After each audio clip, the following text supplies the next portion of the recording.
정구업진언 수리수리 마하수리 수수리 사바하 수리수리 마하수리 수수리 사바하 수리수리 마하수리 수수리 사바하 봉청 청제제금강 봉청 벽독금강 봉청 황수구 금강 봉청 백정수 금강 봉청 적성화 금강 봉청 정제제 금강 봉청 자현신 금강 봉청 대신력 금강 봉청 금강검 보살 봉청 금강색 보살 봉청 금강의 보살 봉청 금강어 보살 개경계 위없이 높고 깊은 미묘법이여 백천만 겁에 만나기 어려우리 제가 이제 보고 들어 지니오니 부처님의 참뜻을 깨쳐지이다. 개 법장 진언 옴 아라남 아라다 옴 아라남 아라다 옴 아라남 아라다.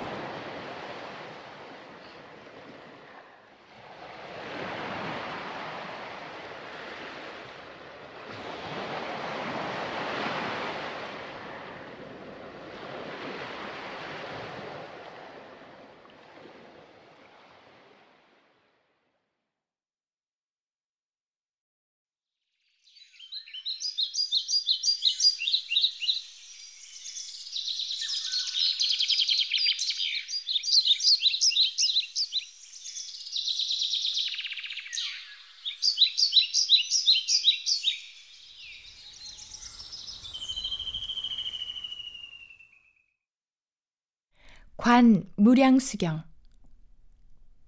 제1장 서분 제1절 기사굴산의 큰 법회.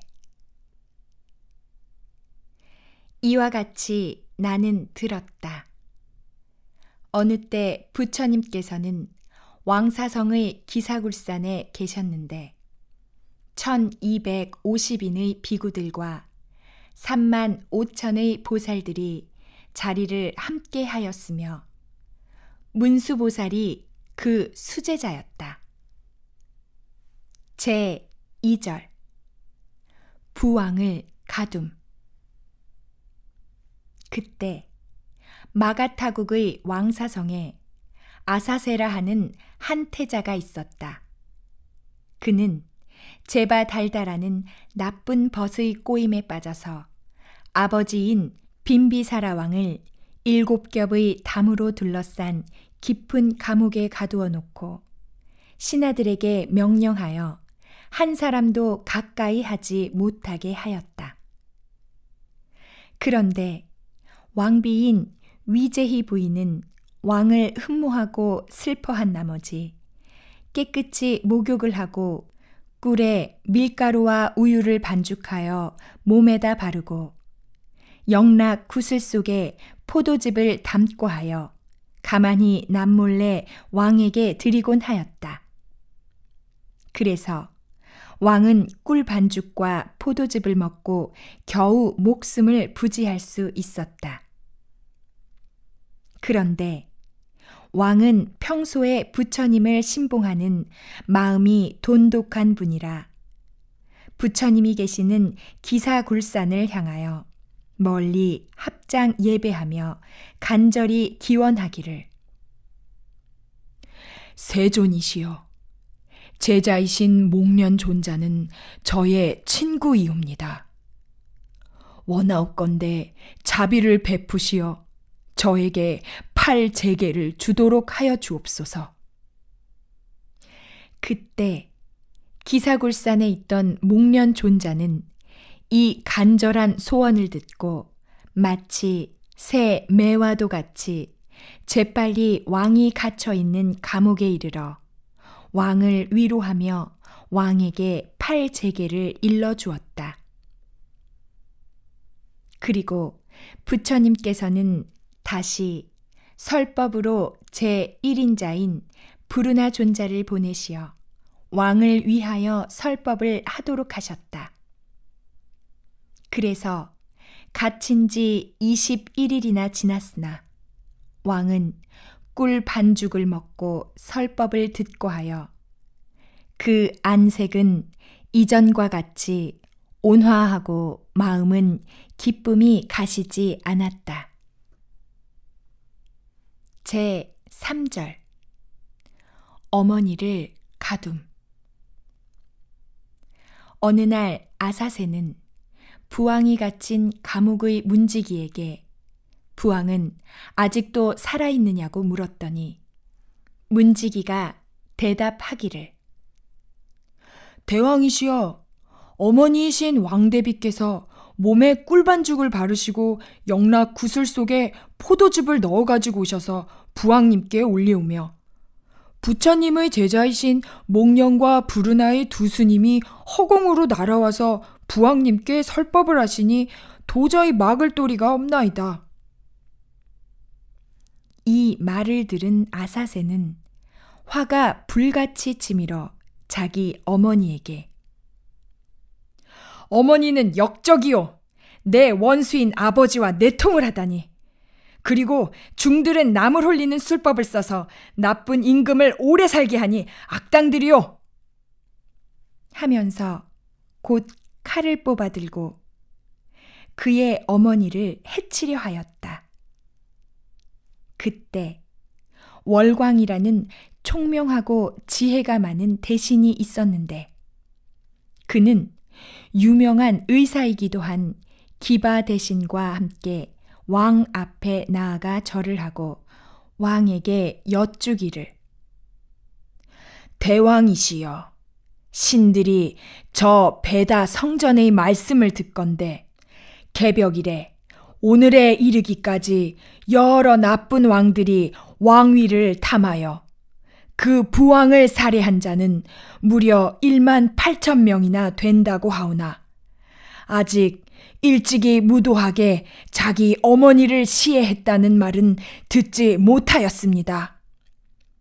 그런데 이제 대왕께서 어머니를 해치려 하시니 이는 왕족을 더럽히는 일로서 신하로서 차마 볼 수 없습니다. 그러한 짓은 천한 백정만도 못한 짓이오니 저희들은 여기에 더 머물러 있을 수 없습니다. 이와 같이 말하며 곧 칼을 뽑을 듯이 칼자루에 손을 대고 몇 걸음 뒤로 물러섰다. 이 말을 듣고 아사새 왕은 크게 놀라고 기가 죽어서 황급히 기바 대신에게 말하기를 그대는 나를 도와주지 않으려는가? 라고 하니 기바 대신이 여쭈기를 대왕이시여, 부디 삼가하시고 어머니를 살해하지 마소서. 왕은 이 말을 듣고 뉘우쳐 두 대신에게 사과하고 도와주기를 청하였다. 그리고 이내 칼을 버리고 어머니를 살해하지는 않았으나 내관에 명령하여 깊은 골방에 어머니를 가두고 다시 나오지 못하게 하였다. 제 4절 고해를 싫어함. 이와 같이 하여 위제희 부인은 궁중 깊이 갇히게 되어 슬픔과 시름으로 몸은 사뭇 수척해지고 마음은 그지없이 산란하였다. 부인은 멀리 기사굴산을 향하여 부처님께 예배하고 말하기를 세존이시여, 지난날 부처님께서는 언제나 안한존자를 보내시어 저를 위로하여 주셨사옵니다. 저는 지금 깊은 시름에 잠겨 있사오나 거룩하신 부처님을 배울 길마저 없사옵니다. 원하옵건대 목련 존자와 안한 존자를 보내시어 저를 위로하게 하여 주옵소서. 이와 같이 말하며 슬픔이 복받쳐 하염없이 눈물을 흘리며 멀리 부처님 계시는 곳을 향하여 다시금 예배를 드렸다. 그런데 부인이 미처 머리를 들기도 전에 부처님께서는 위제희 부인의 애틋한 하소연을 살피시고 곧 목련과 안한에게 명하시어 허공으로 날아가도록 하시고 부처님께서도 기사굴산에서 호련히 자취를 감추시어 바로 왕궁에 나투셨다.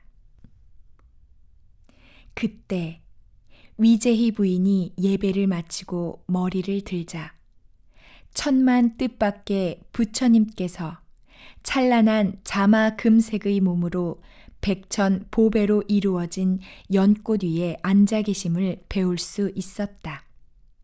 그리고 목련 존자는 그 왼편에, 안한 존자는 오른편에 모시었고 제석천과 범천과 사대 천왕 등 여러 천신들은 허공 중에 머물러 하늘꽃을 비 내리듯 뿌리며 부처님께 공양하였다.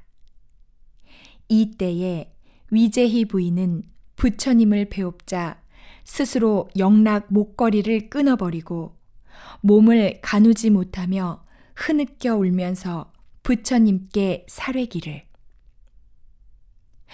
세존이시여, 저는 과거 숙세에 무슨 죄가 있사옵기에 이러한 악독한 아들을 두게 되고 부처님께서는 또한 무슨 인연으로 제바달다와 같은 나쁜 무리와 친족이 되셨사옵니까? 제 5절 정토를 흠모함. 원하옵나니 세존이시여, 저를 위하여 괴로움과 번뇌가 없는 처소를 자상하게 말씀하여 주옵소서. 저는 마땅히 그곳에 태어나겠사오며 이 연부제와 같은 혼탁하고 사나운 세상에는 아예 살고 싶지가 않사옵니다. 이 더럽고 악한 세상에는 지옥과 악귀와 축생이 충만하고 못된 무리들이 너무나 많사옵니다. 저는 다음 세상에서는 나쁜 소리를 듣지 않고 사나운 무리들을 만나고 싶지 않사옵니다. 지금 저는 부처님 앞에 오체투지하여 참회하오며 구원을 비옵니다.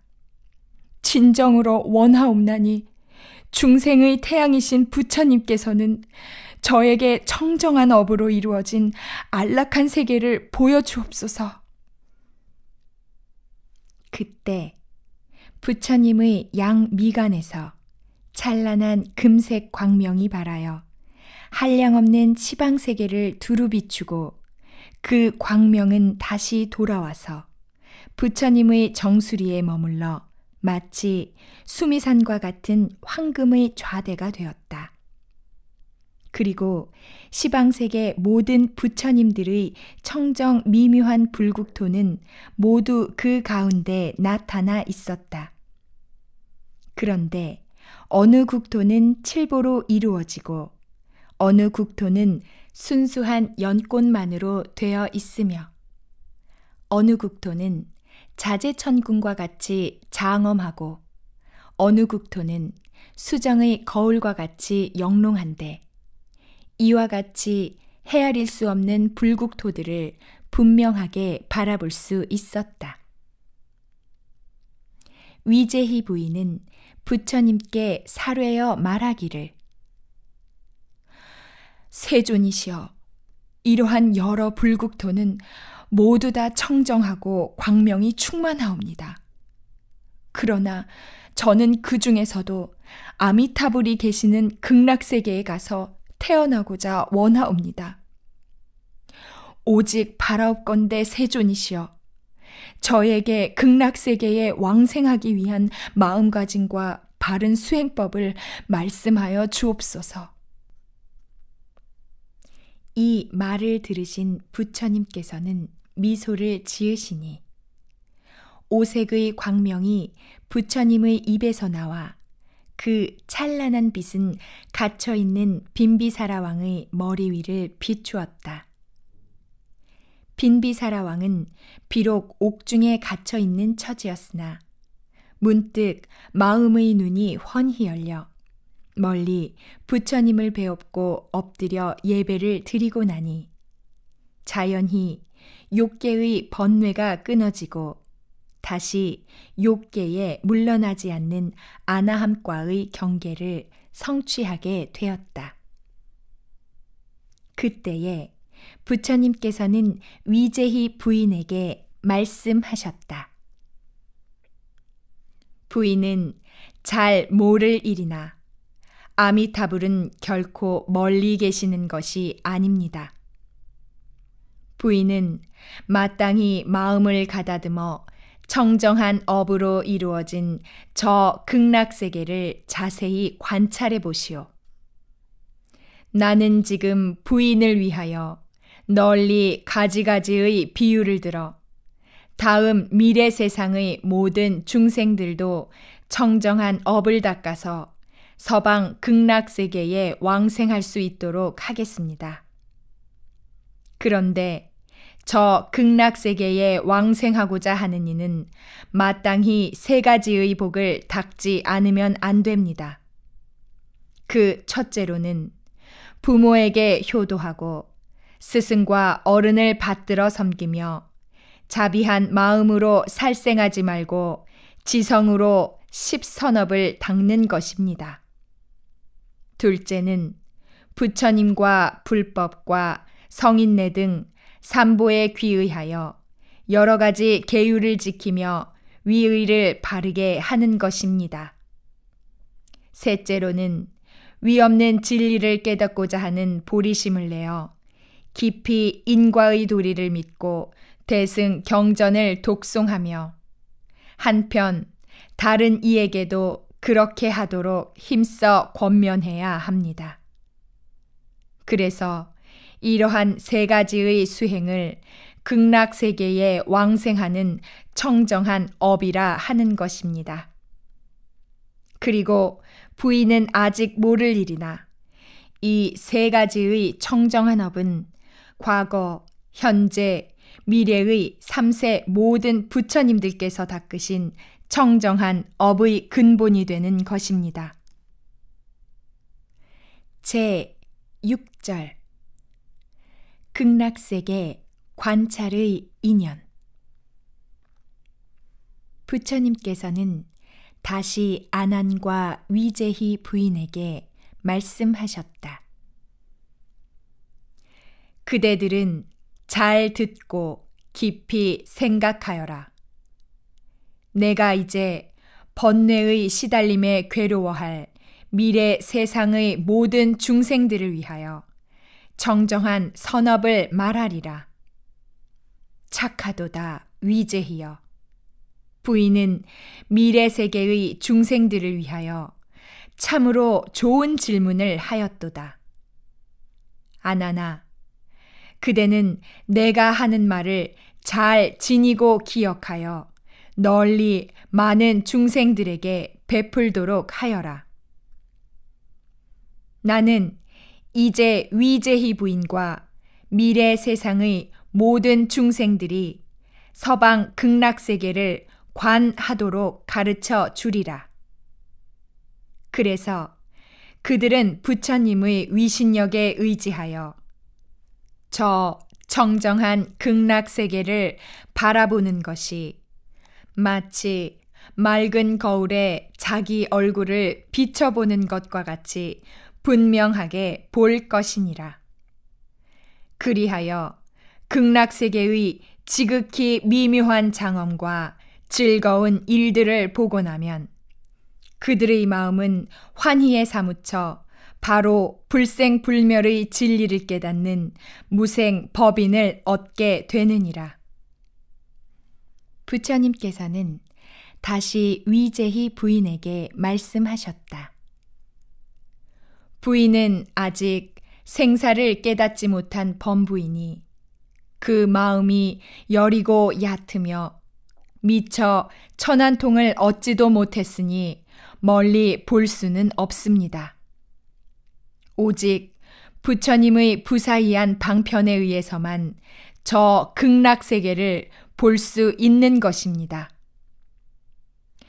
위제희 부인이 부처님께 사례기를 세존이시여, 저와 같은 범부는 지금 부처님의 거룩하신 법력에 의지하여 극락세계를 바라볼 수 있사오나 만약 부처님께서 열반에 드신 후에 다른 모든 중생들은 마음이 혼탁하고 삿되어 매양, 생로병사의 괴로움과 이별하는 슬픔 등 5가지 고통에 사뭇 시달리게 될 것이옵니다. 그와 같은 중생들은 어떻게 하여야 아미타불의 극락세계를 볼 수 있겠사옵니까?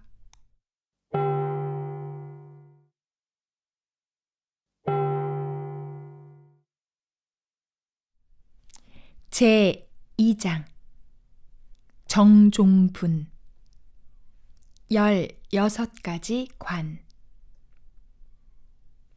제1절 해를 생각하는 관 부처님께서 위제희 부인에게 말씀하셨다. 부인이여, 그대와 중생들은 마음을 가다듬고 생각을 한 곳에 집중하여 서쪽을 생각하시오. 그리고 어떠한 생각을 하는가 하면 모든 중생들은 태어나면서부터 소경이 아니고 눈이 있는 사람은 누구나 해가 지는 것을 볼 것이니 서쪽을 향하여 단정히 앉아서 해를 똑똑히 보도록 하시오. 그리고 마음을 굳게 간직하여 생각을 움직이지 말고 곧 지려는 해가 마치 서쪽 하늘에 매달린 북과 같음을 보도록 하시오. 그래서 해를 보고 난 후에도 눈을 감으나 눈을 뜨나 그 영상이 한결같이 분명히 보이도록 할 것입니다. 이러한 것을 해를 관하는 일상관이라 하고 또한 첫째 관이라고 말합니다. 제2절 물을 생각하는 관 다음에는 물을 생각하시오. 물이 맑아서 투명함을 생각하여 그 영상이 분명하게 남아서 흩어지지 않도록 해야 합니다. 그리고 이미 물을 보았으면 다음에는 얼음을 생각하시오. 그 얼음이 투명하게 비침을 보고 나서 다시 유리를 생각하도록 하시오. 그리고 이 생각 다음에는 유리로 된 땅의 안팎이 환히 꿰뚫어 비침을 생각하시오. 그리고 그 밑에는 다이아몬드와 칠보로 된 황금의 당이 유리 같은 대지를 팔방으로 받치고 있고 또한 그 황금의 당은 팔모로 이루어지고 그 낱낱의 면마다 100가지 보배로 꾸며져 있으며 알랄의 보배 구슬에서는 1000가지 광명이 빛나고 그 한 줄기의 광명마다 84,000의 빛이 있어 유리의 대지에 비치는 것이 마치 억천의 해와 같이 빛나서 눈이 부시어 볼 수 없습니다. 그리고 유리의 땅 위에는 황금의 줄로 얼기설기 간을 지어 칠보의 경계가 분명히 구분되어 있습니다. 그 낱낱의 보배에는 500가지의 광명이 빛나는데 그것은 아름다운 꽃과도 같고 무수한 별이나 달 같기도 하여 허공 중에 찬란한 광명대를 이루고 있습니다. 그리고 그 광명대 위에는 온갖 보배로 된 천만의 누각이 있으며 광명대의 양편에는 각기 100억의 꽃송이로 꾸며진 화려한 당과 헤아릴 수 없는 악기로 장식되어 있습니다.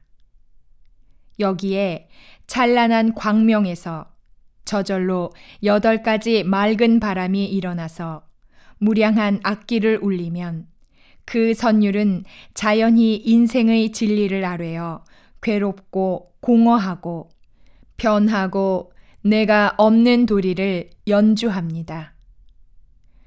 이와 같이 분명히 생각하고 보는 것을 물을 생각하는 수상관이라 하고 둘째 관이라고 말합니다.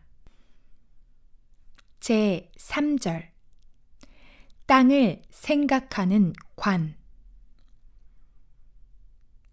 이러한 유리 땅의 관조가 이루어지면 그 낱낱을 더욱 분명하게 관조하도록 해야 합니다. 그래서 눈을 감으나 눈을 뜨나 그 영상이 흩어져 쓰러지지 않도록 하며 다만 잠잘 때 외에는 항상 이 일을 깊이 생각해야 합니다. 이와 같이 생각하면 극락세계를 대강은 보았다고 하겠으나 더욱 깊이 관조하여 마침내 삼매를 얻으면 실제로 저 극락세계를 분명히 보게 되는 것입니다. 그러나 이것을 다 갖추어 말할 수는 없습니다. 이러한 것을 땅 생각하는 관이라 하고 셋째 관이라 말합니다. 부처님께서 다시 아난에게 말씀하셨다. 아난아, 그대는 내 말을 마음에 깊이 간직하였다가 미래 세상의 중생들 중에서 고통을 벗어나고자 하는 이들을 위하여 이러한 땅 관하는 법을 말하여 주어라. 그런데 만약 이와 같이 땅을 관하는 사람이 있으면 그는 80억 겁 동안 생사에 윤회하는 죄업을 없애고 수명이 다할 때는 반드시 극락세계에 태어날 것이니 결코 마음에 의심을 품어서는 안 되느니라. 그래서 이와 같이 관조하는 것을 올바른 정관이라 하고 다르게 관조함을 삿된 사관이라 하느니라. 제 4절 보배나무 생각하는 관. 부처님께서 다시 아난과 위제희 부인에게 말씀하셨다. 유리 땅에 대한 관조를 한 다음에는 보배나무를 관하여라. 보배나무를 관할 때는 먼저 보배나무 하나하나를 관하여 그 보배나무가 7줄로 늘어서 있음을 생각하여라. 그 보배나무는 나무마다 높이가 8,000유순이나 되며 모든 보배나무는 7보의 꽃과 잎을 달고 있느니라. 그리고 낱낱의 꽃과 잎은 또한 여러 가지 보배의 빛깔로 이루어졌는데 유리에서는 황금빛이 나고 수정에서는 붉은 빛이 나고 만호에서는 자거의 빛이 자거에서는 푸른 진주의 빛이 나느니라. 그 밖에 산호와 호박과 모든 여러 보배로 꾸며져 있느니라. 그리고 미묘한 진주의 그물이 보배나무 위에 두루 덮여 있는데 그 진주 그물은 나무마다에 7겹으로 둘러 있느니라. 그 그물 사이마다 500억의 아름다운 꽃궁전이 있는데 마치 범천의 궁전과 같으니라. 그 안에는 천상의 동자들이 천연스럽게 논일고 있는데 그들은 제각기 500억의 많이 보주로 이루어진 영락구슬을 걸고 있느니라. 그런데 그 많이 보주의 광명은 100유순이나 멀리 비쳐 마치 100억의 해와 달을 한데 모아 놓은 것과 같아서 이루 말할 수 없느니라. 이와 같이 온갖 보배가 사이사이 섞여 그 빛깔은 어디에도 비교할 수 없느니라.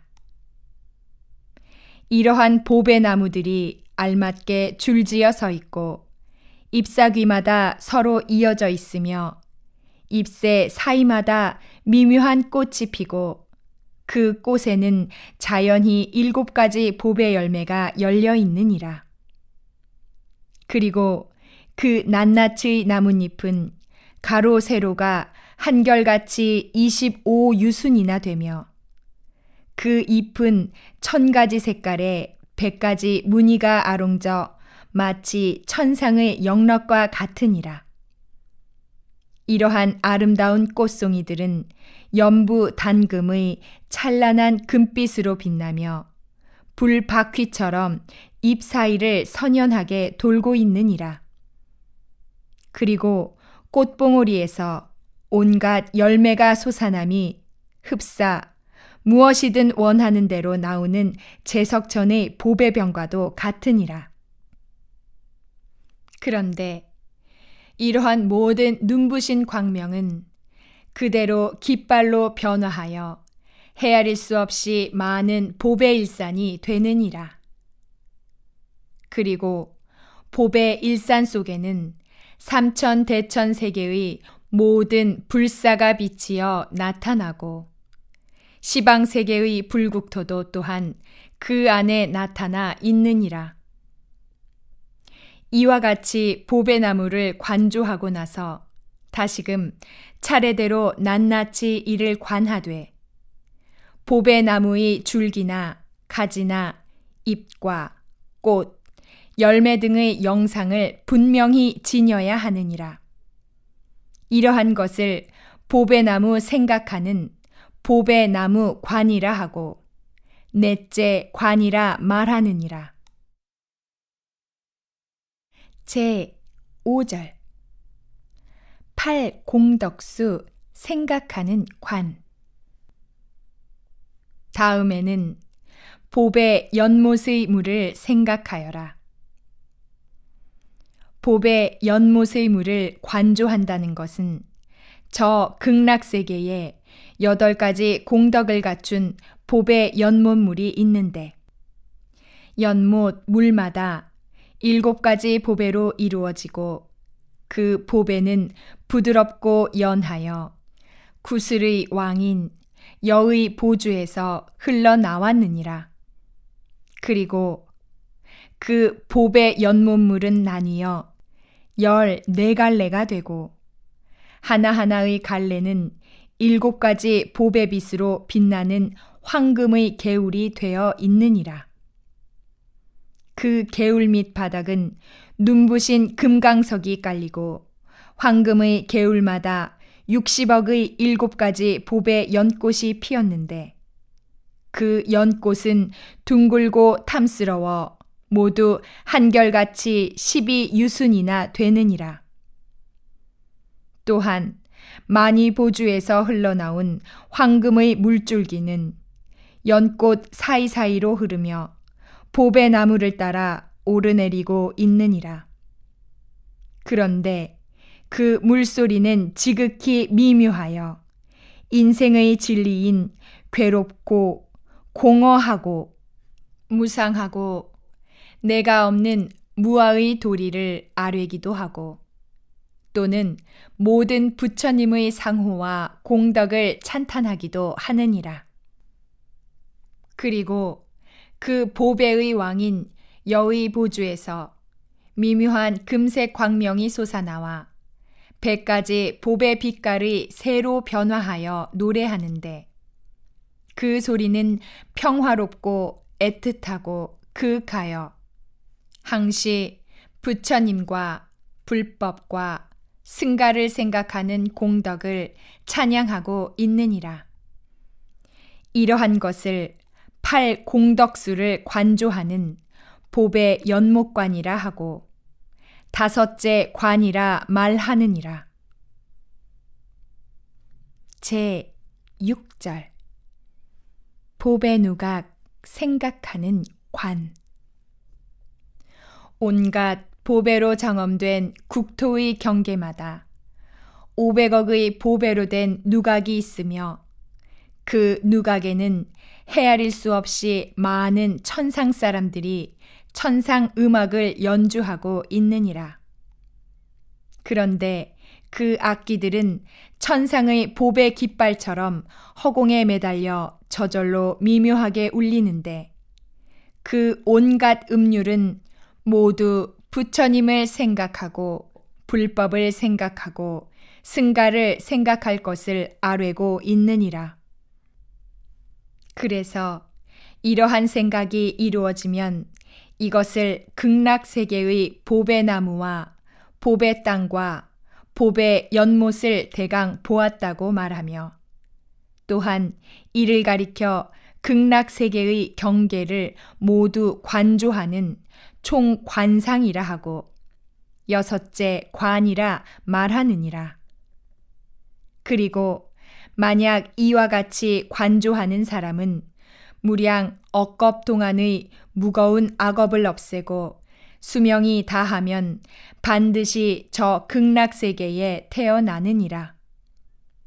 그래서 이와 같이 관조함을 바른 정관이라 하고 달리 관함을 그릇된 사관이라 하느니라. 제 7절 연화대 생각하는 관. 부처님께서는 다시 아난과 위제희 부인에게 말씀하셨다. 그대들은 자세히 듣고 이를 깊이 명심하여라. 나는 그대들을 위하여 고뇌를 없애는 법을 분별하여 해설하겠으니 그대들은 착실히 기억하였다가 널리 여러 사람들을 위하여 잘 풀이하여 설명해 주도록 하여라. 이와 같이 말씀하셨을 때 어느새 아미타불이 허공 중에 계시고 관세음보살과 대세지보살이 좌우로 모시고 있었다.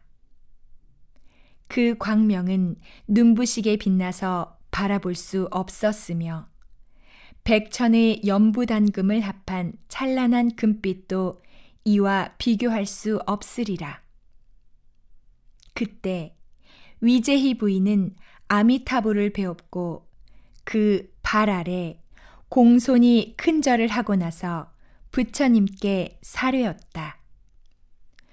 세존이시여, 저는 지금 부처님의 위신력에 의지하여 아미타 부처님과 두 분의 보살님을 배울 수 있었사옵니다. 그러나 부처님께서 열반에 드신 뒤에 미래 세상의 중생들은 어떻게 하여야 아미타 부처님과 두 분의 보살님을 배울 수 있겠사옵니까? 부처님께서 위제희 부인에게 말씀하셨다. 저 아미타불을 배웁고자 하면 마땅히 다음과 같은 생각을 일으켜야 합니다. 먼저 칠보로 된 땅 위에 피어있는 연꽃을 생각하시오. 그리고 그 연꽃의 꽃잎마다 100가지 보배의 빛깔이 있고 그 꽃잎에는 84,000줄의 연맥이 있는데 마치 천상의 그림같이 아름다우며 그 연맥에는 또한 84,000의 광명이 빛나고 있음을 분명하게 보도록 해야 합니다. 그리고 그 작은 꽃잎이라도 길이와 넓이가 250유순이나 되는데 한 연꽃에는 84,000의 꽃잎이 있고 꽃잎 사이마다 100억의 만이보주로 장식되어 있습니다. 낱낱의 만이보주는 또한 일천의 광명을 발하여 일산과 같으며 칠보로 합성되어 두루 땅 위를 덮고 있습니다. 그리고 만이보주로 이루어진 연화대는 8만의 다이아몬드와 견수과보와 법만이보와 묘진주의 그물로 장엄되어 있고 그 연화대 위에는 자연히 4개의 보배 당번이 세워졌는데 그 하나하나가 마치 100,000만억의 수미산과 같습니다. 그리고 그 당번 위의 보배 휘장은 야마천의 궁전과 같으며 500억의 미묘한 보배 구슬로 찬란하게 꾸며져 있습니다. 그리고 그 보배 구슬마다 8만 4천의 광명이 빛나고 그 낱낱의 광명은 또한 8만 4천의 색다른 금색을 지니고 있는데 이러한 헤아릴 수 없는 찬란한 금색 광명이 보배 땅 위에 두루 펼쳐 있습니다. 그리고 그 광명은 곳곳마다 변화하여 가지가지의 다른 형상을 이루는데 혹은 금강대가 되고 혹은 진주의 그물이 되고 혹은 여러 가지 꽃구름이 되기도 하여 온갖 방면에서 마음대로 변화하여 불사를 이루고 있습니다. 이러한 것을 연화대를 관조하는 화좌관이라 하고 일곱째 관이라고 말합니다. 부처님께서는 다시 아난에게 말씀하셨다. 아난아, 이와 같은 미묘한 꽃은 본시 아미타불께서 법장 비구였을 적에 세운 서원의 힘으로 이루어진 것이니라. 그러니 만약 아미타불을 생각하고자 하면 마땅히 먼저 이 연화대의 생각을 지어야 하느니라. 그런데 연화대를 생각할 때는 다른 번잡한 관을 하지 말고 하나하나의 꽃잎, 아랄의 구슬, 낱낱의 광명, 하나하나의 꽃받침, 낱낱의 당번 등을 생각하여 마치 거울 속에서 자신의 얼굴을 보듯이 그 영상을 분명히 해야 하느니라. 그런데 이러한 생각이 이루어진 사람은 능히 5만 겁 동안 생사윤회하는 죄업을 없애고 반드시 결정코 극락세계에 왕생할 수 있느니라. 이와 같이 관조함을 바른 정관이라 하고 달리 관함을 그릇된 사관이라 하느니라. 제 8절 형상 생각하는 관. 부처님께서 아난과 위제희 부인에게 말씀하셨다. 이미 연화대를 관조하였으면 다음에는 부처님을 생각하여라. 어째 그런가 하면 모든 부처님은 바로 온 세계인 법계를 몸으로 하는 것이니 일체 중생의 마음속에 들어 계시느니라. 그러므로 그대들의 마음에 부처님을 생각하면 그 마음이 바로 부처님의 30이상과 80 수형호인 것이니라. 그래서 이 마음으로 부처님을 이루고 또한 이 마음이 바로 부처님이니라. 모든 부처님의 위없는 바른 지혜는 마음에서 생기는 것이니 마땅히 일심으로 생각을 골똘히하여 저 아미타불과 그 지혜 공덕인 열애, 응공, 정변지를 깊이 관조해야 하느니라. 그런데 저 아미타불을 생각하고자 하는 사람은 먼저 부처님의 형상을 생각해야 하느니라. 눈을 뜨거나 감거나 마음을 한결같이 하여 연부 단금의 자마금색과 같이 찬란한 하나의 부처님 형상이 저 연꽃 위에 앉아있는 모습을 관조해야 하느니라. 그리고 이와 같은 부처님의 형상을 보고 나면 마음의 눈이 열려서 저 극락세계의 칠보로 장엄된 보배 땅과 보배 연못과 줄지어 서 있는 보배 나무와 그리고 그 위를 덮고 있는 천상의 보배 휘장과 또한 온갖 보배로 아롱진 보배 그물이 허공에 가득함을 분명히 보게 될 것이니라. 그리고 이러한 영상을 마치 자기 손바닥을 보듯이 더욱 뚜렷하게 관조해야 하느니라. 그리고 이와 같이 보고 난 다음에는 다시 한 송이의 커다란 연꽃이 부처님 형상의 왼편에 있는 것을 생각하여라. 그것은 부처님 상의 연꽃과 같아서 조금도 다르지 않느니라. 또한 그와 똑같은 연꽃이 또 한 송이 부처님 상의 오른편에 있는 것을 생각하여라. 그리고 한 관세음 보살의 상이 왼쪽 연꽃 위에 앉아 있고 한 대세지 보살의 상이 오른쪽 연꽃 위에 앉아 있는데 그 금색 광명은 한결같이 부처님의 형상과 같음을 생각하여라. 그리하여 이러한 생각이 이루어지면 부처님의 형상과 두 보살의 상은 모두 광명을 발하느니라.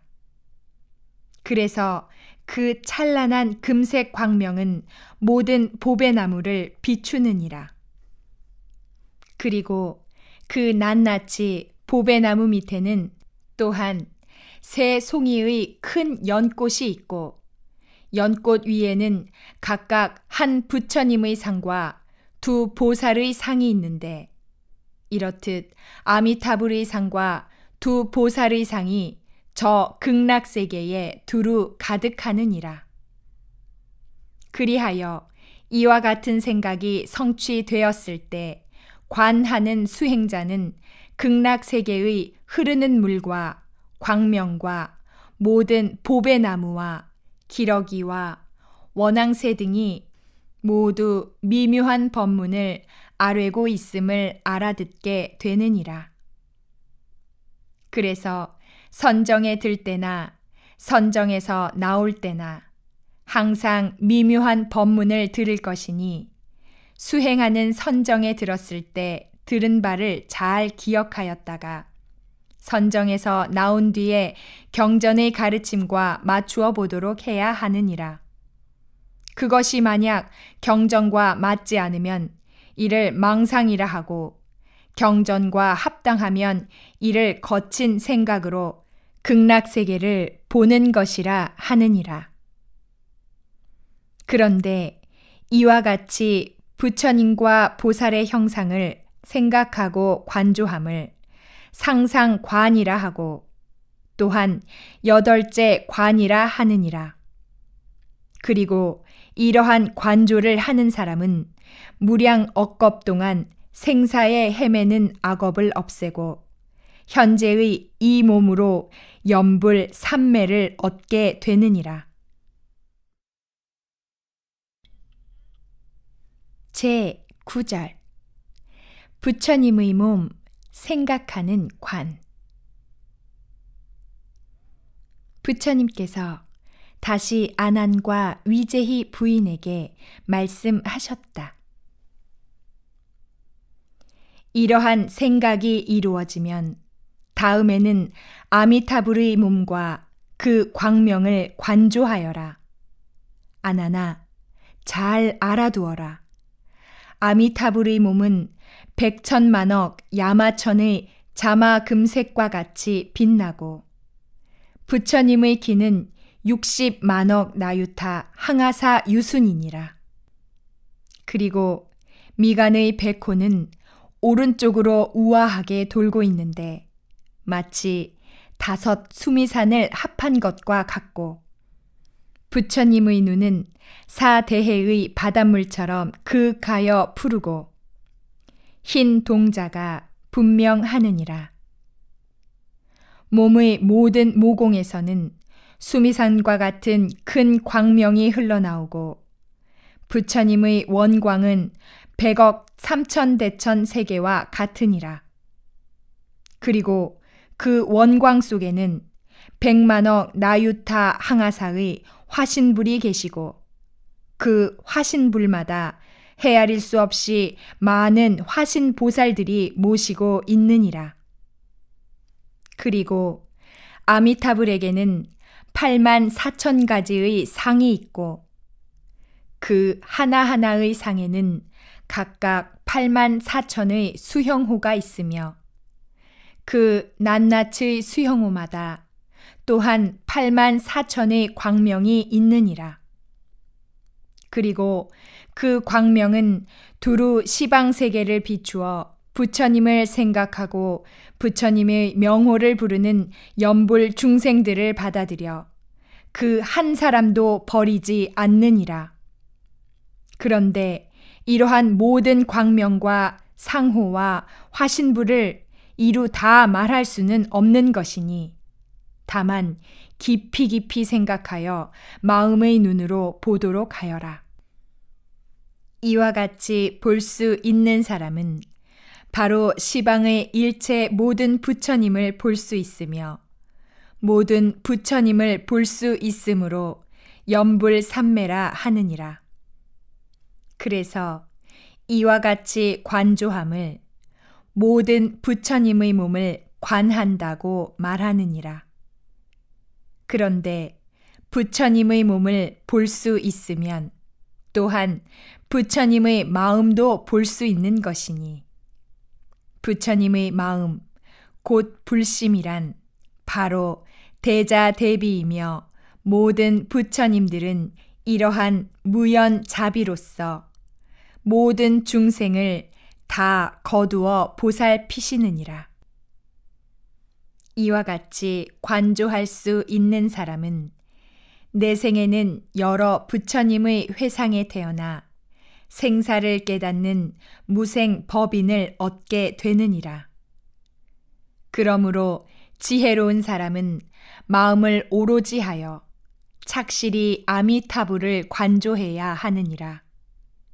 그리고 아미타불을 관조할 때는 한 가지 상호로부터 보아 들어가야 하는데 다만 미간 백호만을 관조하여 그 영상이 분명하도록 관하기도 하느니라. 그래서 미간 백호를 볼 수 있으면 부처님의 84,000상호가 저절로 앞에 나타나는데 이렇듯 아미타불을 볼 수 있는 사람은 시방세계의 헤아릴 수 없는 모든 부처님을 볼 수 있느니라. 또한 무수한 부처님을 볼 수 있으므로 부처님으로부터 미래에 성불한다는 수기를 받게 되느니라. 이러한 것을 일체 부처님의 몸을 관조하는 진신관이라 하고 또한 아홉째 관이라 하느니라. 그리고 이와 같이 관조함을 바른 정관이라 하고 달리 관함을 그릇된 사관이라 하느니라. 제 10절 관세음보살 생각하는 관. 부처님께서 다시 아난과 위제희 부인에게 말씀하셨다. 아미타불을 분명하게 배운 다음에는 관세음보살을 관조하여라. 이 보살은 키가 80만억 나유타 유순이며 몸은 자마금색으로 빛나고 정수리에는 상투같이 솟은 6개가 있으며 목에는 원광이 있는데 그 지름이 100천 유순이나 되느니라. 그 원광 속에는 500의 화신불이 계시는데 모두 나 석가모니불과 같으니라. 그리고 한 분의 화신불마다 각기 500의 화신보살과 헤아릴 수 없는 천인들이 모시고 있느니라. 그리고 관세음보살의 온몸에서 발하는 광명 속에는 지옥, 악귀, 축생, 인간, 천상 등 5도 중생의 일체 모든 형상이 나타나 있느니라. 관세음보살의 머리 위에는 많이 보주로 된 천관이 있고 그 천관 속에는 화신불 한 분이 서 계시는데 높이가 25유순이니라. 관세음보살의 얼굴은 자마 금색으로 빛나고 미간의 백호는 칠보의 빛깔을 지녔는데 8만 4천 가지의 광명이 흘러나오느니라. 그리고 그 낱낱의 광명 속에는 헤아릴 수 없이 많은 화신불이 계시는데 그 화신불들은 또한 각기 수없이 많은 화신보살들이 모시고 있느니라. 이와 같이 자재로 변화하여 시방세계에 가득함이 마치 찬란한 붉은 연꽃이 수없이 피어있는 것과 같으니라. 또한 관세음보살은 80억 광명으로 된 영락 목걸이를 걸고 있는데 그 영락 구슬 속에는 모든 장엄한 일들이 모조리 나타나 있느니라. 그 손바닥은 500억 가지 연꽃빛을 띠고 그 손가락 끝마다 8만 4천의 그림 무늬가 있는데 마치 도장의 인발과 같으니라. 그 그림 무늬마다 8만 4천의 빛깔이 있고 빛깔마다 또한 8만 4천의 광명이 있느니라. 그런데 그 광명은 부드럽고 상냥하여 두루 모든 것을 비추는데 관세음보살은 이러한 보배 손으로 중생들을 인도하느니라. 또한 관세음보살이 발을 들 적에는 발바닥에 있는 천복륜의 발금이 저절로 500억의 광명대로 변화하고 발을 디디면 그것이 금광만이 보배의 꽃으로 변하여 온 땅 위에 흩어져 그득하게 되느니라. 그런데 관세음보살의 모든 상호는 부처님과 똑같이 갖추어져서 조금도 다름이 없으나 다만 정수리에 솟은 육계와 그 위를 볼 수 없는 무견 정상만이 부처님에게 미치지 못하느니라. 이와 같이 관조함을 관세음보살의 몸을 관하는 관음 진신관이라 하고 또한 열제관이라 하느니라. 부처님께서 아난에게 다시 이르시기를 만약 관세음보살을 보고자 한다면 마땅히 내가 말한 것과 같이 관조해야 하느니라. 이러한 관을 하는 사람은 모든 재앙을 만나지 않고 업장을 말끔히 소멸하여 헤아릴 수 없는 많은 겁 동안 생사에 헤매는 죄업을 없애느니라. 그래서 관세음보살은 다만 그 이름만을 들어도 무량한 복을 얻을 수 있는데 하물며 그 모습을 분명히 관조하는 큰 공덕에 있어서랴. 그런데 만약 관세음보살을 관조하고자 하는 사람은 먼저 정수리의 6개를 관하고 다음에는 천관을 관하고 그 나머지 여러 상호를 차례차례로 관조하되 뚜렷하기가 마치 손바닥을 보는 것과 같이 분명히 해야 하느니라. 이와 같이 관조함을 바른 정관이라 하고 달리 관함을 그릇된 사관이라 하느니라.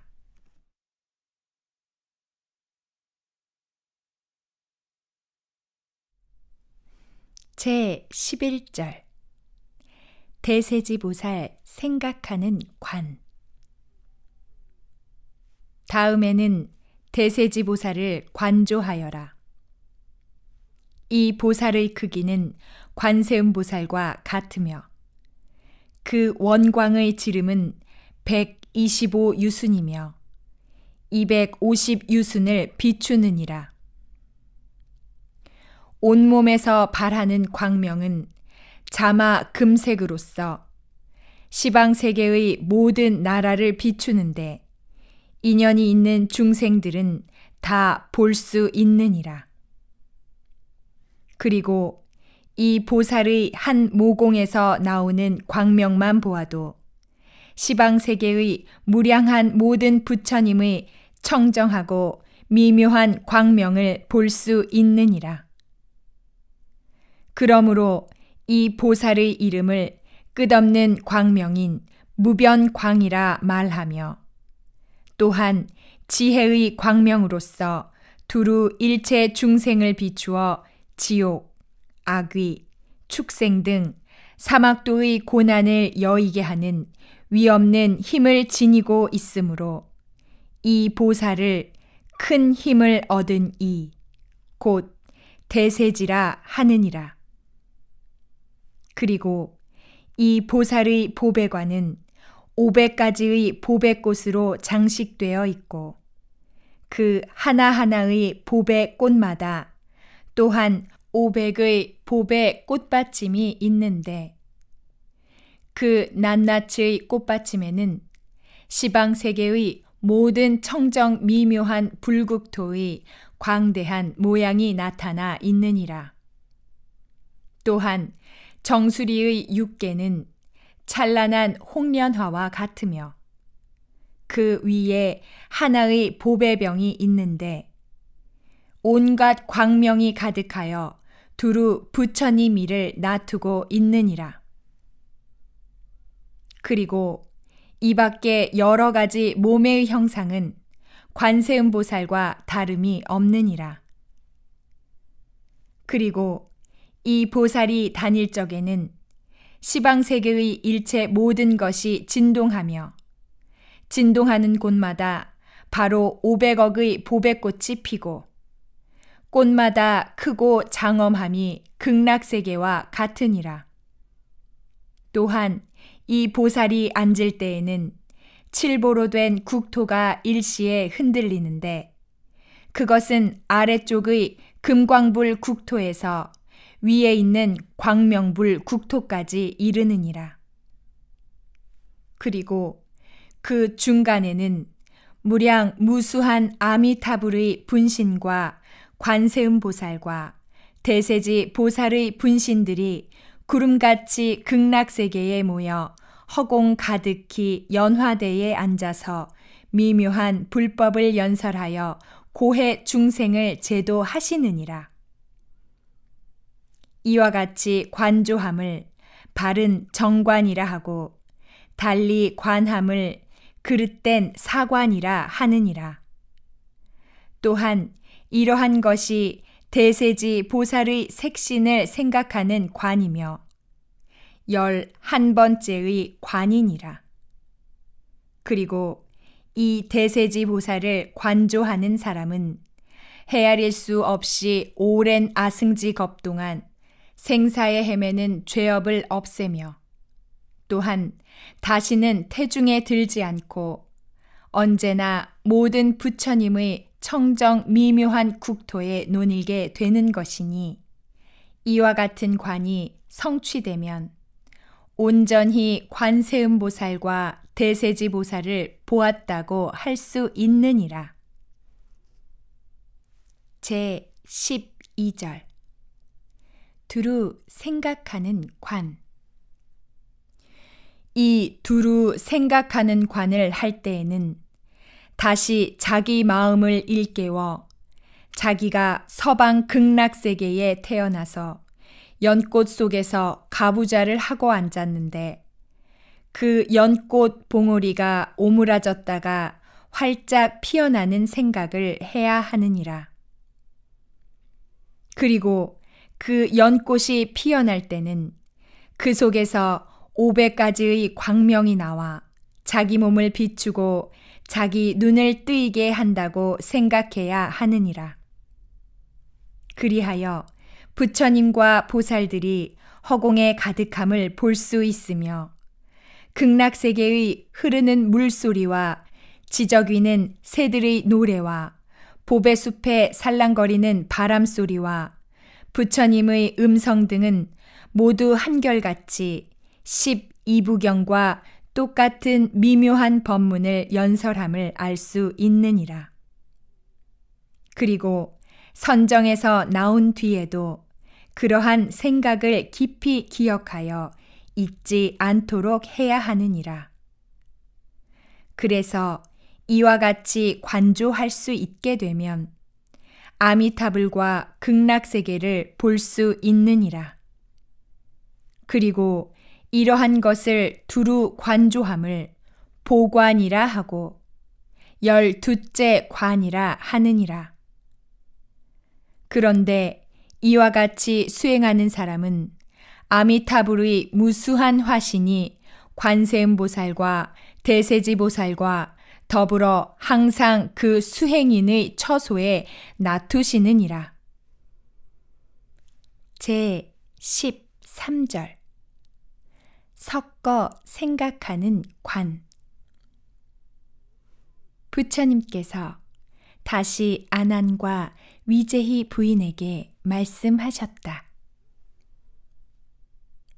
지극한 정성으로 극락세계에 태어나고자 하는 사람은 먼저 1장 6자 되는 불상이 보배 연못 위에 계심을 관조해야 하느니라. 앞에서 말한 바와 같이 아미타불은 그 몸이 우주에 가득하여 끝이 없으니 범부의 마음으로는 미칠 수가 없느니라. 그러나 아미타불께서 과거 숙세에 세우신 큰 서원의 힘에 의하여 깊이 관조하는 사람은 반드시 성취할 수 있느니라. 다만 부처님의 형상만을 생각해도 무량한 복을 받을 수가 있는데 하물며 원만히 갖추어진 부처님의 모습을 관조하는 큰 공덕에 있어서랴. 아미타불께서는 신통력이 자제하시어 시방세계의 모든 국토의 마음대로 변화하여 놔두시는데 혹은 크게 놔두시어 끝없는 허공에 가득 차시고 혹은 작은 몸으로 놔두시어 때로는 1장 6자로 또는 8자의 몸으로 놔두시느니라. 그리고 놔두시는 몸의 형상은 모두가 자마 금색의 광명으로 빛나고 원광 속의 화신불이나 보배 연꽃 등은 모두가 먼저 말한 바와 같으니라. 그리고 관세음보살과 대세지보살은 어디에서나 같은 모양으로 놔두는데 중생들은 다만 그 머리만을 보아도 알 수 있나니 그 머리의 보배관에 부처님이 계시면 관세음보살이고 보배 병이 있으면 대세지 보살이니라. 그런데 이 두 보살은 언제나 아미타불을 도와서 두루 일체 중생을 교화하느니라. 이렇게 생각하는 법을 섞어 생각하는 잡상관이라 하고 13째 관이라 하느니라. 제 2장 제 14절 상배관 1. 상품 상생. 부처님께서 다시 아난과 위제희 부인에게 말씀하셨다. 상품 상생이라 하는 것은 저 극락세계에 태어나기를 원하는 중생들이 세 가지의 마음을 일으켜 극락세계에 왕생하는 것을 말하느니라. 그런데 그 세 가지란 첫째로 지극히 정성스러운 마음이요, 둘째는 깊은 신앙심이며 셋째는 모든 선행을 회향하여 극락세계에 태어나기를 바라는 회향 발원심이니라. 이러한 세 가지 마음을 갖추면 반드시 저 극락세계에 태어나게 되느니라. 그리고 세 종류의 중생이 극락세계에 왕생할 수 있는데 그 첫째는 자비심이 깊어서 산목숨을 죽이지 않고 모든 계율을 갖추어 행동이 올바르며, 둘째는 대승경전을 지성으로 독송하는 사람이며, 셋째로는 6가지 염원, 곧 부처님과 불법과 불제자와 계율과 보시와 천상 등을 염원하는 수행을 말하느니라. 그래서 이러한 선근 공덕을 회양하여 저 극락세계에 태어나고자 서원하고 이러한 공덕을 갖추어 하루에서 일에까지 이르면 바로 극락세계에 왕생할 수 있느니라.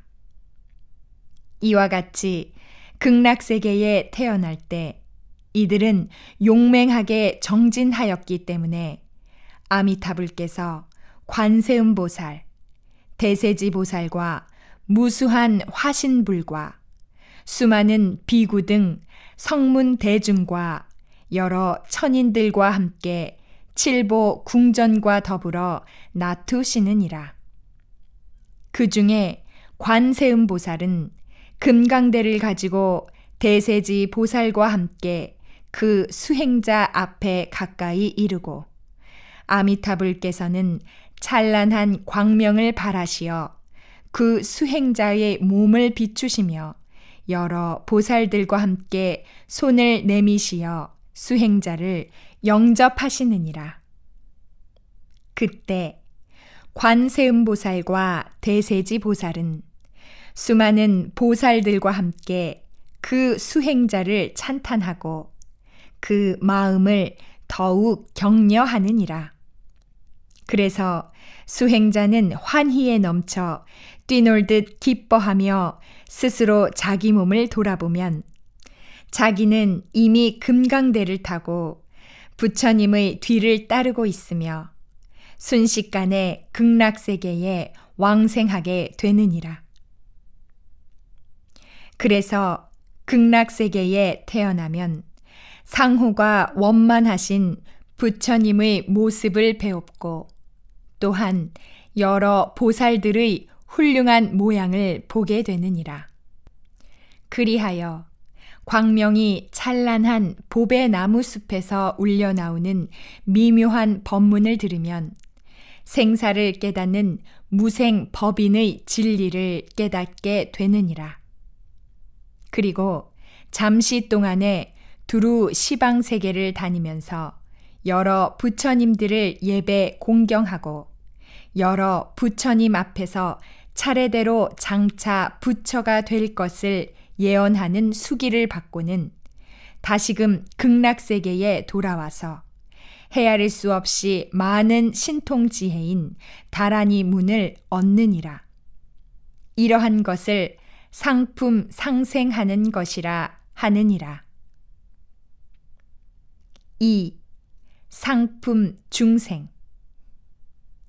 상품 중생이란 반드시 대승경전을 배우고 독송하며 외우지는 않는다고 하더라도 능히 대승의 뜻을 알고 그 근본 진리에 있어서 마음이 놀라거나 두려워하지 않고 깊이 인과의 도리를 믿어 대승을 비방하지 않으며 이러한 공덕을 회향하여 극락세계에 태어나기를 서원하는 일을 말하느니라. 이와 같은 수행자가 그 목숨이 다하려 할 때 아미타불께서 관세음보살, 대세지 보살과 헤아릴 수 없이 많은 대중 권속들에 둘러싸여 자마금의 연화대를 가지고 수행자 앞에 놔두시느니라. 그리고 칭찬하시기를 진리의 아들아, 그대는 대승법을 행하고 그 근본 뜻을 알았으니 이제 내가 와서 그대를 영접하느니라 고 말씀하시며 일천의 화신불과 함께 일시에 손을 내미시느니라. 그때 수행자가 스스로 돌아보면 자기는 이미 자마금의 연화대에 앉아 있느니라. 수행자는 합장하여 여러 부처님을 찬탄하고 한 생각 동안에 바로 저 극락세계의 칠보 연못 연화대 위에 태어나느니라. 이 자마금의 연화대는 큰 보배꽃과 같은데 하룻밤 사이에 그 보배꽃이 피어나면 수행자의 몸은 자마 금색으로 빛나고 그 발밑에도 또한 칠보의 연꽃이 있느니라. 그리고 부처님과 보살들이 다 함께 광명을 발하시어 수행자의 몸을 비추면 바로 눈이 열리고 마음이 밝아지느니라. 그리고 과거 숙세에 대승법을 익혀온 공덕으로 말미암아 극락세계의 바람소리, 새소리, 물소리들이 다 한결같이 깊고 위 없는 법문을 연설함을 알아들을 수 있느니라. 그래서 수행자는 바로 연화대에서 내려와 부처님을 합장 예배하며 찬탄하여 맞이 않느니라. 이와 같이 하여 7일이 지나면 바로 위 없는 바른 진리를 깨닫고 다시 물러남이 없는 불퇴전의 자리에 들게 되느니라. 그리고 자유자재로 시방세계에 두루 날아다니며 여러 부처님을 섬기고 또한 여러 부처님 처소에서 모든 삼매를 닦아서 일 소겁이 지나면 무생법인을 얻느니라. 그래서 친히 부처님으로부터 장차 성불하는 수기를 받느니라. 이러한 것을 상품 중생이라 하느니라. 3. 상품 하생. 상품 하생하는 이란 인과의 도리를 믿고 대승의 가르침을 비방하지 않으며 오직 위 없는 도를 구하는 마음을 일으키고 이러한 공덕을 회향하여 극락세계에 태어나고자 원하는 이를 말하느니라. 이러한 수행자가 목숨이 다하려 할 때는 아미타불께서 관세음보살, 대세지 보살을 비롯한 여러 권속들과 함께 황금의 연꽃을 가지고 500의 화신불을 놔두시어 그를 영접하시느니라.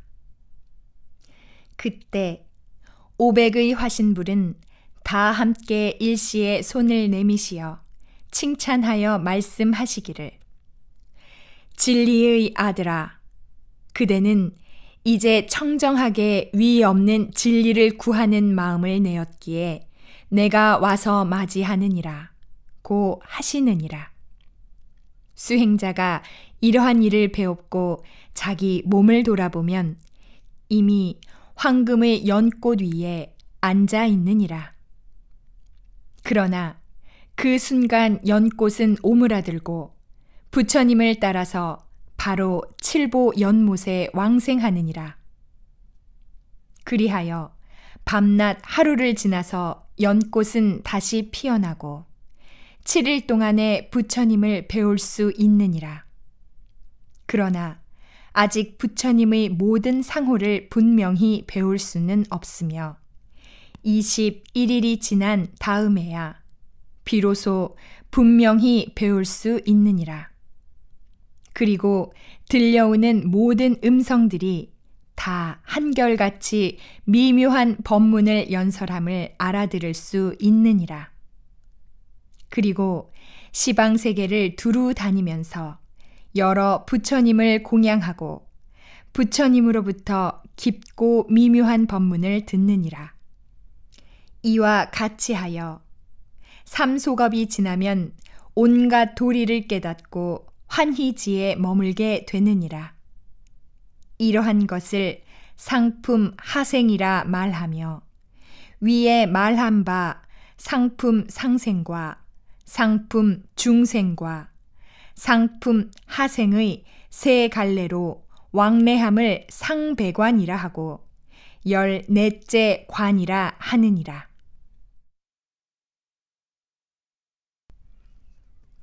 제 15절 중배관 1. 중품 상생. 부처님께서 다시 아난과 위제희 부인에게 말씀하셨다. 중품 상생하느니란 5개와 8개와 다른 모든 청정한 계율을 지키며 오역죄를 범하지 않고 아무런 허물이 없는 이러한 공덕을 회항하여 저 극락세계에 태어나고자 원하는 사람을 말하느니라. 이와 같은 수행자가 목숨을 마치려 할 때 아미타불께서 여러 비구들과 권속들에 둘러싸여 금색 광명을 비추시며 그 사람 앞에 놔두시느니라. 그리고 현세의 괴롭고 허무하고 무상하며 무아인 진리를 연설하시고 진리를 구하여 출가한 이가 모든 괴로움을 벗어나는 일을 찬탄하시느니라. 그 수행자는 부처님을 배웠고 법문을 듣고 나서 환희에 사무쳐 스스로 자기 몸을 돌아보면 자신은 이미 연화대에 앉아 있느니라. 수행자는 곧 무릎을 꿇고 합장하여 부처님께 예배를 드리느니라. 수행자가 미처 머리를 들기도 전에 벌써 극락세계에 왕생하였으며 그때 바로 그를 싸고 있던 연꽃이 피어나는데 연꽃이 활짝 열리자 바람소리와 물소리와 새소리 등 모든 음성들이 한결같이 고, 집, 멸, 도, 사성제의 미묘한 법문을 찬탄함을 알아들을 수 있느니라. 이때 수행자는 곧 아라한의 깨달음을 얻고 삼명과 육신통이 열리며 8가지 걸림이 없는 해탈을 갖추게 되느니라. 이러한 것을 중품 상생하는 것이라 하느니라. 2. 중품 중생. 중품 중생하느니란 밤낮 하루 동안 8제계나 3위계를 지키거나 또는 밤낮 하루 동안 9족계를 지켜서 그 거동과 예의가 조금도 부족함이 없는 이러한 공덕을 회항하여 극락세계에 태어나고자 원하는 사람을 말하느니라. 이와 같은 계행의 향기가 몸에 밴 수행자가 목숨을 마치려 할 때는 아미타불께서 많은 권속을 거느리시고 금색 광명을 비추시며 칠보의 연꽃을 가지고 수행자 앞에 놔두심을 배울 수 있느니라. 그때 수행자는 허공에서 그를 칭찬하는 소리가 들리는데 착한 이여, 그대와 같이 선량한 사람은 시방 3세 모든 부처님의 가르침에 순종하고 따랐기 때문에 내가 와서 그대를 맞이하노라 하시느니라. 그 말을 듣고 수행자가 스스로 돌아보면 자신은 이미 연꽃 위에 앉아 있으며 그 순간 연꽃은 이내 오므라져 서방 극락세계의 보배 연못 가운데 태어나느니라. 그래서 7일이 지나면 연꽃은 다시 피어나는데 그 연꽃이 피어나자 수행자의 마음의 눈도 열리느니라. 수행자는 합장하여 부처님을 찬탄하고 예배하며 법문을 듣고 나서 기쁨에 넘쳐 바로 수다원의 깨달음을 얻고 반겁이 지난 뒤에는 아라한이 되느니라. 이러한 것을 중품 중생하는 것이라 하느니라. 3. 중품 하생. 중품 하생하느니란 선량한 이가 부모에게 효도하고 세상 사람들에게 인자하게 행세한 사람이 있느니라. 이러한 사람이 그 목숨을 다하려 할 때 선지식을 만나서 자세히 아미타불의 국토인 극락세계의 안락하고 장엄한 일들과 법장 비구의 48원에 대한 설법을 듣고 목숨을 마치면 마치 힘센 장사가 팔 한 번 굽혔다가 펴는 잠깐 동안에 바로 극락세계에 태어나느니라. 그리고 태어나서 7일이 지나면 관세음보살과 대세지 보살을 만나서 법문을 듣고 기쁨에 넘치며 다시 1소겁이 지나면 아라한이 되느니라. 이러한 것을 중품 하생하는 것이라 말하며 앞에 말한 바 중품 상생과 중품 중생과 중품 하생의 세 갈래로 왕생함을 중배관이라 하고 또한 15째 관이라 하느니라.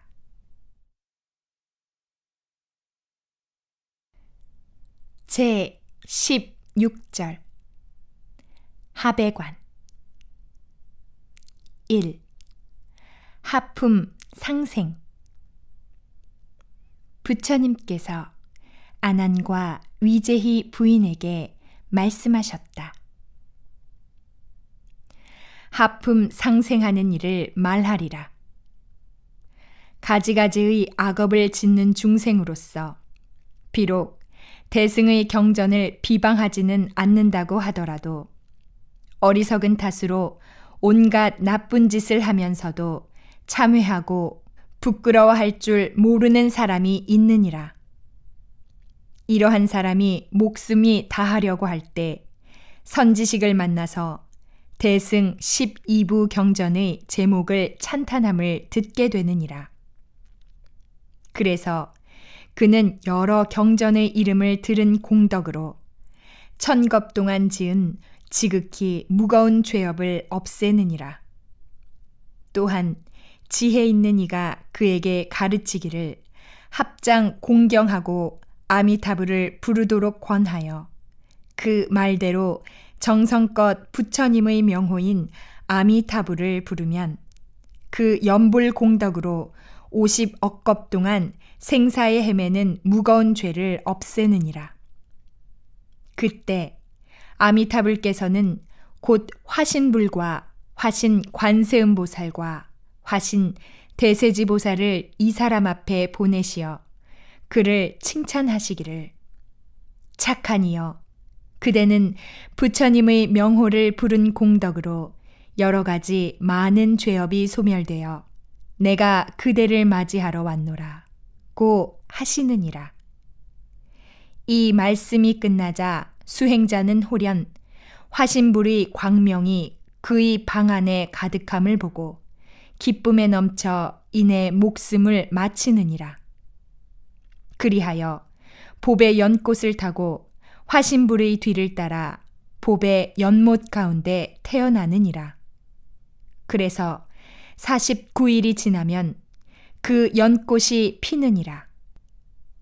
연꽃이 피어나면 자비한 관세음보살과 대세지보살이 찬란한 광명을 비추며 그 사람 앞에 와서 그를 위하여 깊고 미묘한 12부경을 설법하느니라.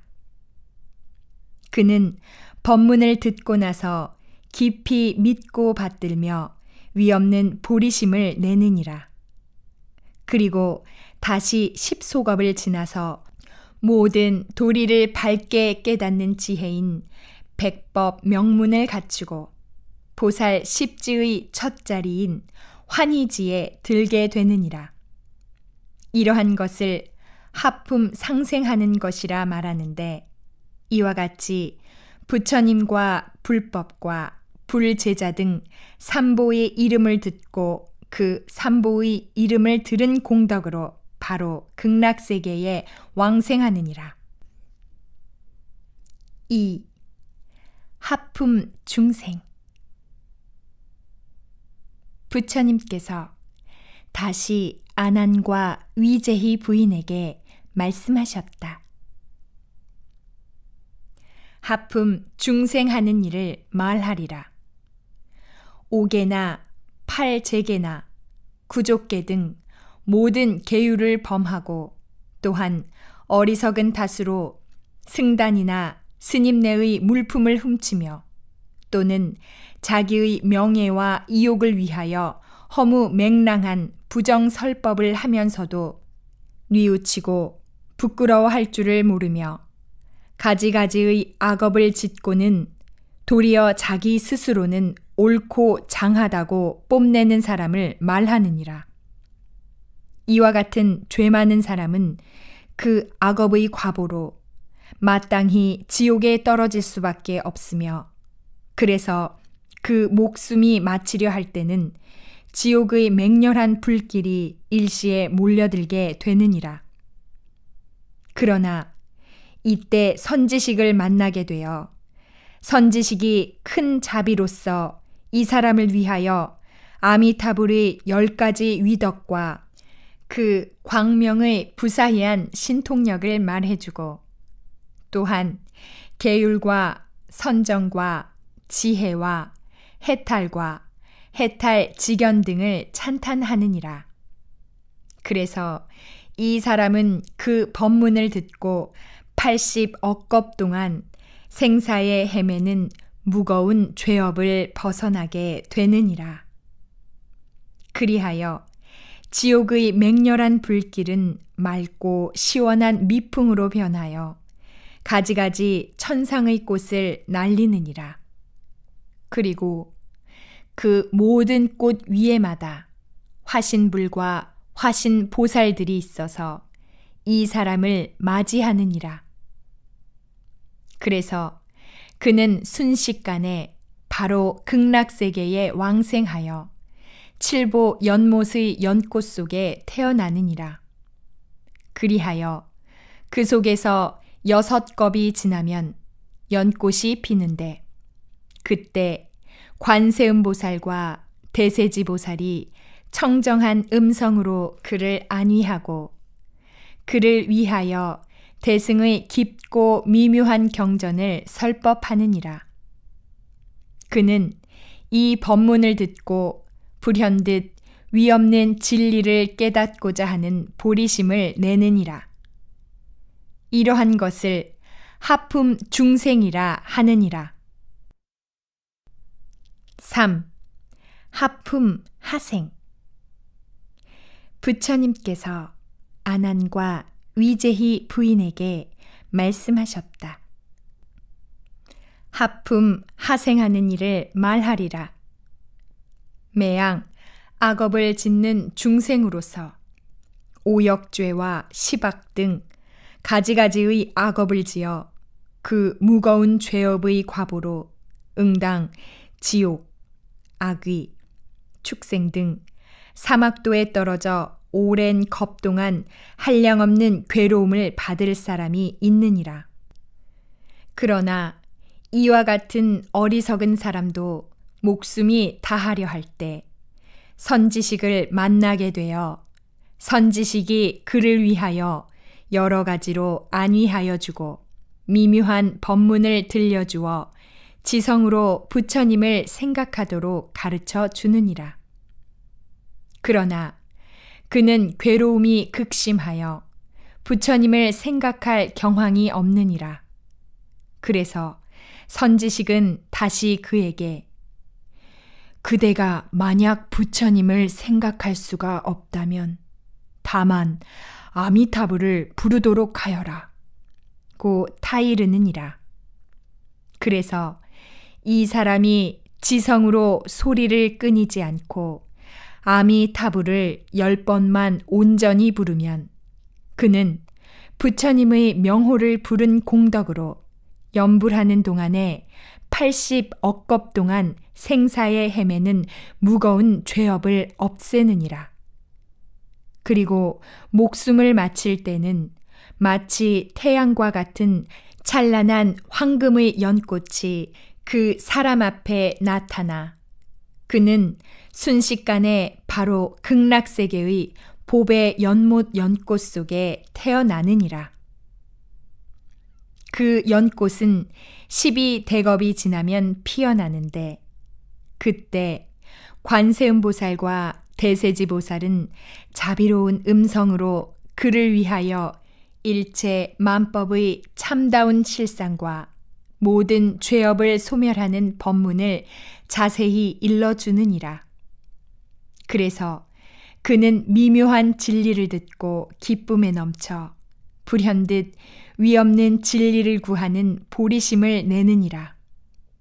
이러한 것을 하품 하생이라 말하고 앞에 말한 바 하품 상생과 하품 중생과 하품 하생 등 세 갈래로 왕생하는 법을 하배관이라 하며 또한 16째 관이라 하느니라.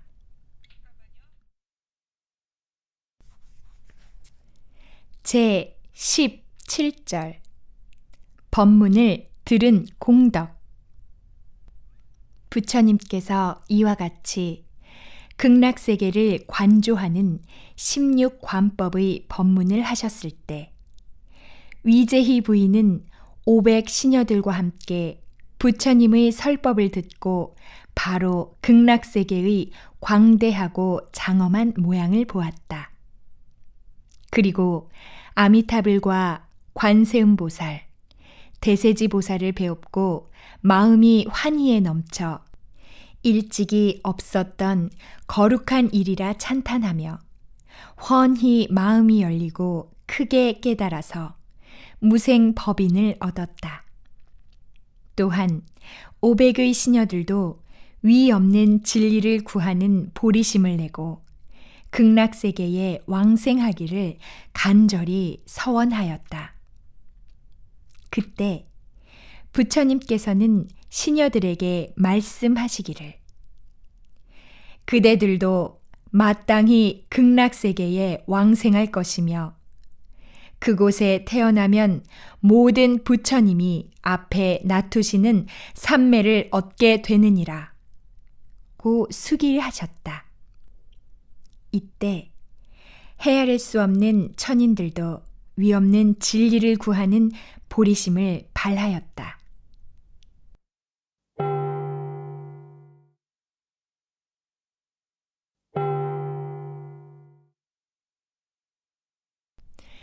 제 3장 유통분. 그때 아나는 곧 자리에서 일어나 부처님 앞에 나아가서 부처님께 사뢰었다. 세존이시여, 이번에 말씀하여 주신 이 경을 어떻게 이름하오며 법문의 요긴한 뜻을 어떻게 받아 지녀야 하겠사옵니까?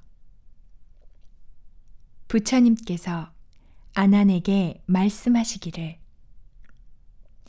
이 경의 이름은 극락세계의 아미타불, 관세음보살, 대세지보살을 관하는 경이라 하고 또는 업장을 말끔히 없애고 부처님 앞에 태어나는 경이라고 하여라. 그리고 그대는 잘 기억하여 아예 잊지 않도록 명심하여라. 이 경에서 말한 삼매를 닦는 사람은 바로 이 몸으로 아미타불과 관세음보살, 대세지보살을 볼 수 있느니라. 선남선녀가 부처님과 두 보살의 이름만 들어도 무량 겁동안 생사에 헤매는 죄업이 소멸될 것인데 하물며 부처님의 지혜 공덕을 깊이 생각하는 큰 공덕에 있어서랴. 잘 알아두어라. 매양 부처님을 생각하는 사람은 인간 가운데서 가장 순결한 연꽃이니라. 그래서 관세음보살과 대세지보살은 그의 좋은 친구가 되며 그는 항상 진리를 떠나지 않고 아미타불의 정토에 태어나서 필경에 부처를 성취하게 되느니라. 부처님께서는 아난에게 거듭 타일러 말씀하셨다. 그대는 이와 같은 말을 잘 지녀야 하느니라. 이러한 말이란 다름이 아닌 바로 아미타불의 명호를 간직하는 일이니라. 부처님께서 이 말씀을 하실 때 목건년 존자와 아난 존자 그리고 위제희 부인 등이 부처님의 법문을 듣고 모두 크게 기뻐하였다. 그때 부처님께서는 왕사성의 위제희 부인 처소에서 설법을 마치시고 허공을 걸으시어 기사굴산에 돌아오셨다. 산에 돌아온 아난은 대중을 위하여 앞에 말씀하신 부처님의 법문을 자세히 알려주었다. 그래서 헤아릴 수 없는 여러 천인과 용과 야차, 귀신들이 부처님의 법문을 듣고 한결같이 한없는 기쁨에 넘쳐 부처님께 예배하고 물러갔다.